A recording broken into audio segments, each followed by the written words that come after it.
Je vous ai choisi. Jean 15, 16. Ces mots ont une signification particulière et merveilleuse pour les enfants de Dieu. Notre prière quotidienne devrait être: ô Seigneur, je veux que ces paroles deviennent réelles dans ma vie, non seulement aujourd'hui, mais chaque jour.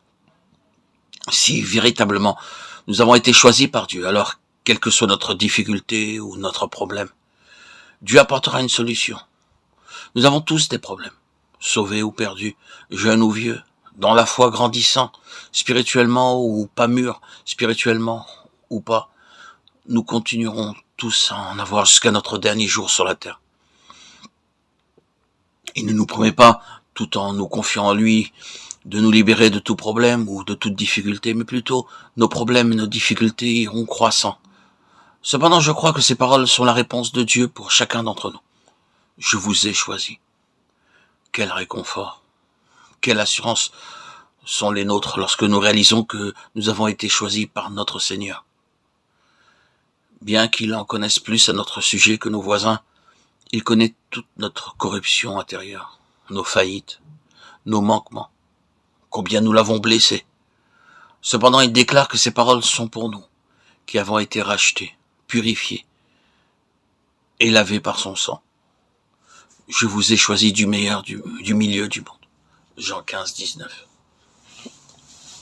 Ces paroles sont adressées à ceux qui ont été, une fois pour toutes, choisis par le Seigneur. Dans Éphésiens, Paul utilise 7 noms pour décrire le peuple de Dieu. Il est appelé l'Église, son corps, l'homme nouveau, la famille de Dieu ou la maison de Dieu, les collaborateurs de Dieu, le temple saint et l'épouse de Christ. Comment se fait-il que le peuple de Dieu soit appelé du nom d'Église, Éphésiens 1, 22? Le mot Église, en grec, ecclésia, a un sens particulier. Lorsque le Seigneur dit ces paroles dans Jean 15, 16 et 19, « Je vous ai choisi du milieu du monde », la pensée véritable est la suivante: je vous ai assemblé du milieu du monde. Le mot employé est très fort. Il ne signifie pas simplement je vous ai choisi comme je choisirais un ami. Le mot que le Seigneur utilise ici signifie je vous ai tiré ou arraché avec beaucoup de puissance.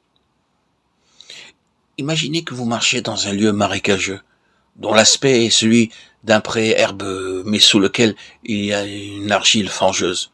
Lorsque vous commencez à y marcher, vous vous enfoncez à chaque pas. Plus vous essayez de vous en sortir, plus vous vous enfoncez profondément.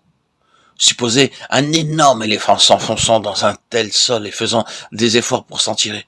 Plus il fera d'efforts, plus il s'enfoncera. Et si d'autres éléphants viennent pour essayer de le tirer de là, ils seront aspirés eux aussi par la fondrière. Même si tous les hommes du voisinage apitoyés par le pauvre éléphant venaient essayer de le tirer de là, ils sombrerait de la même façon. Telle est la nature de l'argile fangeuse. Le mot est utilisé par le psalmiste dans le psaume 43, et cette parole de l'Écriture décrit la condition d'un pécheur qui, selon la parole de Dieu, marche et sombre dans une boue fangeuse.